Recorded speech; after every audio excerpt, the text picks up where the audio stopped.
हाँ तो नमस्कार दोस्तों। जैसे मैंने पिछले वीडियो में बताया था कि कैसे ब्रॉडबैंड प्लान चूज़ करना है आपको और क्या आपकी ज़रूरत है उसके हिसाब से ही खर्चा करें। फालतू में अगर बजट है तो फिर हायर प्लान्स पे जाएं। तो बताया था उसमें मैंने कि उसके बाद में आपको वाईफाई राउटर कौन सा लेना होगा जिससे आप इंटरनेट को यूज़ कर सकें। ठीक है, तो वाईफाई राउटर लेने के लिए मैं इस वीडियो में बताऊंगा कि सबसे पहले तो वाईफाई की टेक्नोलॉजी है क्या। सिंपल बताऊंगा, कुछ ज़्यादा डीप में नहीं जाना है। जैसे अगर आपको वाईफाई चूज़ करना है तो आजकल जैसे आप देखते होंगे dual band wifi router, wifi 6 technology आ गई है, वाईफाई 5 आ गई है। बट पहले ऐसा नहीं था। पहले कैटेगरीज होती थी ए, बी, जी, एन, ए सी और ए एक्स। अब क्या है, सब कंफ्यूज होते हैं इनमें कि ए है, बी है, जी है, ठीक है, एन है, ए सी है, ए एक्स है, ये सब है क्या।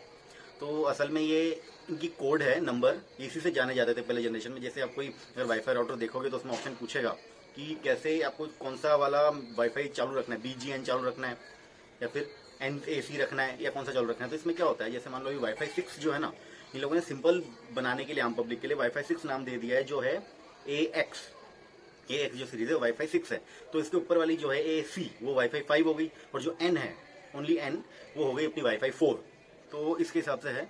तो अपनी वाईफाई 5 जो टेक्नोलॉजी है ना, वो अपने 5 गीगाहर्ट्ज बैंड पे भी सपोर्ट करती है। तो उसमें हायर स्पीड्स मिलती हैं। वो काफ़ी सारी बातें मैं राउटर के साथ बताऊंगा आगे।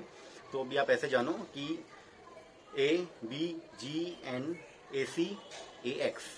ठीक है, तो अभी अपनी मेन बात होती है वाईफाई 4 और वाईफाई 5 पे। वाईफाई 6 अभी फ्यूचर की टेक्नोलॉजी है, आ गई है, बट बहुत डिवाइसेस नहीं है मार्केट में अवेलेबल। खासकर इंडिया में तो समझो पीछे ही चलता है इंडिया। जब वाईफाई 5 आया था इंडिया में वाईफाई 4 चला, अब वाईफाई 6 आया तो वाईफाई 5 चल रहा है इंडिया में। ठीक है, तो ए तो बंद ही हो गया, 20-22 साल पुरानी टेक्नोलॉजी। फिर भी आपको सभी राउटर में सपोर्ट मिलेगा बी, जी और एन का। आज की डेट में बी, जी, एन का मिलेगा। और अगर आप थोड़े अच्छे राउटर लोगे, एसी वाईफाई 5 के एसी राउटर लोगे, तो उनमें बी, जी, एन, ए सी का मिलेगा या फिर जी, एन, ए सी का मिलेगा। तो इसी तरीके से होता है वाईफाई 4, वाईफाई 5, वाईफाई 6। अब बात करते हैं अपन कि आपको कितनी बैंडविड्थ के लिए कितनी स्पीड का वाईफाई राउटर चाहिए होगा। जैसे ऐसा ना हो कि आपने 30-40 एमबीपीएस का प्लान लगवाया है और आपने महंगा वाला एसी 1200, एसी 1800 या फिर एसी 750 वाला वाईफाई राउटर ले लिया। ठीक है, और ऐसा भी ना हो कि आपने 100-200 एमबीपीएस का प्लान लगवाया और आपने N300, N600, N450 या AC 750 ले लिया, तो वैसा भी नहीं चलेगा। अभी इसमें N300, N450, AC 1200, AC, ये सब होता क्या है। अब कोई भी कंपनी का राउटर लोगे ना, कुछ भी फैंसी नेम लगा दे, वो आगे पीछे आर्चर, फार्चर, डीलिंक, डीजा, सोल, डीस, जो भी है, नेटगियर के, टेंडा के, जो भी नाम लगाते हैं, ये सब एसोस वगैरह भी देता है। इनमें बेसिकली नाम में कॉमन होता है N300, N450, AC 750, AC 1200, और उससे ऊपर तो कोई मतलब नहीं जाने का। अगर अपना प्लान 200 एमबीपीएस या फिर उससे ऊपर है तो उससे ऊपर जाने की जरूरत है। अब बात करते हैं, हाँ पहले आम आदमी की बात करते हैं जो अपने घर में 50 एमबीपीएस या उससे कम, 40 एमबीपीएस का प्लान रखते हैं। ठीक है, उससे कम तो अपन को जरूरत है N300 की। ओके, वो अपना 300 एमबीपीएस तक स्पीड सपोर्ट करता है थियोरेटिकल। ठीक है, और वैसे अगर आप उसमें सिर्फ वाईफाई से जो स्पीड आएगी आपको 40 के आसपास मिलेगी, 40 एमबीपीएस। बट वो जो लैन केबल होता है RJ45, वो केबल से 100 एमबीपीएस तक की स्पीड सपोर्ट करेगा, उससे ज्यादा नहीं। N300 में 300 एमबीपीएस इसलिए बोलते हैं थियोरेटिकल। ऐसा होता है कि मान लो आप उसमें 10 डिवाइसेस कनेक्ट कर रहे हो, ठीक है, और सभी डिवाइस में 30-30 एमबीपीएस की स्पीड आ रही है, तो वो इतने सभी डिवाइसेस को 300 एमबीपीएस के आसपास डिवाइड करके दे सकता है स्पीड। बट ऐसा होगा नहीं, क्योंकि वो 100 एमबीपीएस मैक्सिमम है, उससे ज़्यादा स्पीड सपोर्ट नहीं कर सकता वो 100 एमबीपीएस से ज़्यादा। वो ऐसा है कि आप डेटा ट्रांसफर कर रहे हो ऑफलाइन, यानी सिर्फ अपने फ़ोन से कंप्यूटर में कुछ भेज रहे हो वाईफाई के थ्रू, बिना नेट के, सिर्फ वाईफाई के थ्रू, तो वो स्पीड जा सकती है थियोरेटिकल। बट वो भी ज़्यादा नहीं जाती, मतलब वो सिर्फ कहने की होती है, उस 100 एमबीपीएस मैक्स होता है। उसके बाद में आता है N450। ठीक है, वो भी 100 एमबीपीएस तक का ही सपोर्ट करता है। फिर बाद में होता है AC 750, वो भी 100 एमबीपीएस तक की ही सपोर्ट करता है। फिर आप जाओगे जैसे बड़े महंगों पे जाओगे तो उन पे लिखा ही रहेगा गीगाबिट पोर्ट या गीगाबिट वाईफाई राउटर। गीगाबिट यानी 1 जीबीपीएस की, 1000 एमबीपीएस सपोर्ट करते हैं।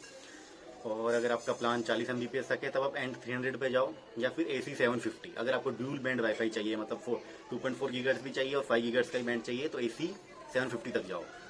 मैंने नीचे डिस्क्रिप्शन में दे दिए हैं लिंक, N300 के अच्छे अच्छे जो मॉडल्स हैं वही। बाकी तो काफ़ी सारी छोटी छोटी कंपनियां भी हैं जो देती हैं, बट वो इतनी कुछ खास अच्छी नहीं है। बस जैसे अच्छी कंपनियां हैं जैसे Tenda, TP link, D link, Netgear, Asus, उन सब के लिंक दिए हुए नीचे। बाकी और कंपनी का लेना भी मत, वो राउटर्स अच्छे नहीं परफॉर्म नहीं करते हैं। ये 4-5 कंपनियों के ही अच्छे आते हैं।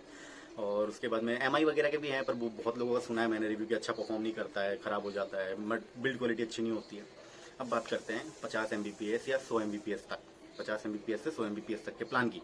तो उसमें आपका सबसे बेस्ट रहेगा, आप या तो आपको ड्यूल बैंड वाईफाई नहीं चाहिए तो N450 लो, वो आपको आराम से 50 Mbps वाईफाई में भी दे देगा। और अगर आपको अच्छा पैसा खर्च करना है तो AC 750 भी ले लो, अगर ड्यूल बैंड वाईफाई चाहिए तो, इससे ज़्यादा जरूरत नहीं है। और अगर आपको फ्यूचर प्रूफ चाहिए कि फ्यूचर में आप भाई 100 Mbps से ऊपर का, जैसे जो फाइबर ऑप्टिक लगवा देते हो या ऑप्टिकल फाइबर या फाइबर केबल, जो भी अलग अलग नाम बोलते हैं, जियो फाइबर है, एयरटेल फाइबर, एक्सट्रीम, जो भी है, बट होता है ऑप्टिकल फाइबर, इंटरनेट से आता है, ठीक है। तो आप उसके हिसाब से लेते हो, तो फ्यूचर प्रूफ लेना है तो आप मैक्सिमम AC 1200 ले सकते हैं। सभी कंपनी में मिल जाएगा, ये मॉडल सेम होता है। AC 1200 Mbps तक की स्पीड है। मैंने मेरे राउटर वगैरह की वीडियोस बना रखी है, उसमें अच्छे से समझाया हुआ है कि इनका टर्म्स का मतलब क्या होता है। आप वो वीडियोस देख लेना, नहीं तो ये वीडियो काफ़ी लंबी हो जाएगी। इसमें मुझे सिर्फ ये बताना है कि आपको कितनी स्पीड पे कौन सा वाईफाई राउटर लेना है।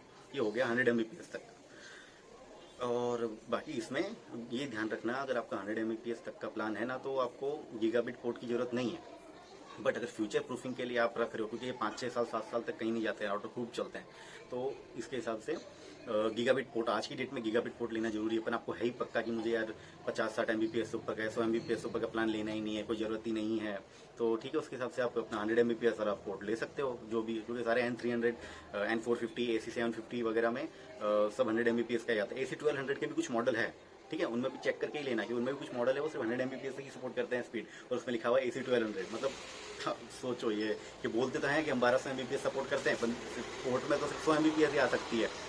तो इसलिए अगर आपको AC 1200 तक जाते भी हो तो गीगाबिट पोर्ट वाला ही लो। और अगर आप इतना महंगा राउटर ले लो, 2500 के आसपास से शुरू हो जाते हैं वो। अभी ऑफर चल रहा था तो मैंने TP-Link का आर्चर A6 लिया, वो मुझे 2300 में पड़ गया था अमेजोन से। अमेजोन पे ऑफर आते रहते हैं, 2500 प्राइस चल रही है। तो ये था पूरा। और उसके बाद में अगर आप 100 Mbps से ऊपर जाते हो तब तो है ही AC 1200 है, गीगाबिट पोर्ट का है ही। क्योंकि आप कई बार क्या होता है, बहुत लोग है ना नेट तो लगवा लेते हैं, ACT फाइबर का है, जियो फाइबर का है, एयरटेल एक्सट्रीम का है, जो 100 Mbps से ऊपर के प्लान देते हैं, 250-300 Mbps तक के। और वो क्या करते हैं, राउटर ले लेते हैं ये सस्ता वाला, AC 750 ले लेंगे, ठीक है। और या फिर ये जो D-Link का एक राउटर आता है, वो AC 1200 है, पर उसमें गीगाबिट पोर्ट नहीं है, तो वो भी उनको नुकसान में पड़ता है। फिर बोलते हैं, कंप्लेन करते हैं ISP वालों को, उनसे झगड़ते हैं कि हमारी स्पीड नहीं आ रही, स्पीड नहीं आ रही। फिर वो घर पे आके चेक करते हैं, उनको जैसे ज़्यादा इंटरनेट वाले होते हैं ना, जो लगाने आते हैं, वो उनको अपने मॉडम से और अपने कनेक्शन से मतलब होता है, ठीक है। वो अपने नेट स्पीड चेक कर लेंगे मॉडम में लाइट लगा के, उसमें बराबर स्पीड दिखाएगी। पर वो राउटर मान लो चेक कर लिया तो कर लिया, अगर नहीं किया तो झगड़ा चलता ही रहेगा। फिर तो पता चलेगा कि भाई राउटर ही तुम्हारा ऐसा है, जब तक वो रिटर्न पीरियड, वारंटी पीरियड हो, 10 दिन का रिप्लेसमेंट पीरियड सब निकल जाता है, रिटर्न पीरियड वगैरह, तो फिर वो फंसे रह जाते हैं 100 Mbps की स्पीड पे। या तो उनको फिर अपनी पूरी स्पीड यूज करनी, तो फिर नया राउटर लो AC 1200 का विद गीगाबिट पोर्ट। फिर इसमें लिमिट नहीं है, ऊपर AC से ऊपर जा सकते हो, AC 1500, AC 1800, AC 2100, AC मतलब पता है लिमिट है। उसके बाद में AX सीरीज भी आती है, वाईफाई 6 जो बताया, और उसमें वाईफाई 6 में वाईफाई 6E भी आती है, जो 6 GHz की बैंड पे काम करती है। जैसे वाईफाई 5 जो है AC सीरीज, वो 5 GHz बैंड पे काम करती है। AX भी है 5 GHz पे, बट AX में एक और वर्जन है वाईफाई 6E का। तो वो तो फिर आप 10,000 Mbps की स्पीड पर जाते हो तब की बात है, पर अपने इंडिया में तो अभी तो 1000 Mbps ही अवेलेबल नहीं है अपन सबको, 100 Mbps के ही लाले पड़ जाते हैं। तो ये सब बात थी। तो कंक्लूजन ये है कि अगर आप 50 Mbps से नीचे की स्पीड लेते हो तो N300, या फिर अगर ड्यूल बैंड चाहिए तो AC 750, ओके। और अगर आप 50 Mbps या उससे ऊपर जाते हो 100 Mbps तक, तो N450 या फिर AC 750, ठीक है। अब यहाँ पे क्योंकि 100 Mbps का लैन पोर्ट आता है, और अगर आप 100 Mbps ऊपर जाते हो तब तो आप कोई भी गीगाबिट का उठा लो, वो आपको AC 1200 ही मिलेगा, उससे नीचे नहीं मिलेगा, ठीक है। AC 1200 minimum. तो अगर आप 100 Mbps से ऊपर के प्लान है तो उसके बाद आप अपने बजट के हिसाब से चूज कर सकते हो भाई, 2500 में, 3000 में, 4000 में, 5000 में, जो भी है। मिनिमम 2500 का स्टार्ट होता है। TP-Link का आर्चर A6 C6 मॉडल्स हैं, D-Link के भी कुछ हैं, वो भी 100-200 ऊपर नीचे प्राइस रहती है। Asus के हैं, नेटगियर के हैं, तो बाकी है टेंडा के भी अच्छे आते हैं। ये 5-6 कंपनियां हैं बस, इससे ज़्यादा कोई और कंपनी का लेना मत। तो ये पूरी जानकारी थी कि आपको भाई कैसा वाईफाई राउटर लेना है, कितनी नेट की स्पीड होनी चाहिए, तो कौन सा वाईफाई राउटर लोगे। चलो, तो बहुत बहुत धन्यवाद। मेरी वीडियो को लाइक करना, तो अपने सभी दोस्तों को भी बताना भाई किस तरह से राउटर लेना होता है, तो शेयर भी करना वीडियो को, ऐसा नहीं कि अकेले अकेले ज्ञान लेके बैठ जाओ, ठीक है। और सब्सक्राइब करना मेरे चैनल को। चलिए मिलते हैं फिर अगली वीडियो में।